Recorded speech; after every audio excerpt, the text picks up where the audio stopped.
this is exactly what we are going to see in our game highlights, starting with the first quarter of action. GlobalPort starting this game with Pringles it, and then Romeo followed it up. It was 4-0, but then the Alaska Aces started to fight back.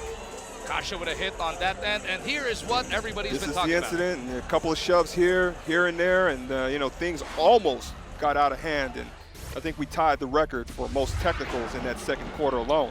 Game was tied at the end, the one at 18. Second quarter of action, Abueva with that hit, but then more Terence Romeo. This guy went on for 18 on 7 of 17 shooting in the first 24. Then you see Alaska getting into their transition because they did a good job defensively. I thought that's where they did a lot of the damage. And in that third quarter, the Alaska Aces turned a 3-point lead into a 15-point cushion. They did it from the inside, from the outside, with their defense and on the run. As I mentioned earlier, it's because of their patience. They had numbers, but they decided to slow it down and work it on the inside, work it on the outside. They had numbers again. This time they went all the way.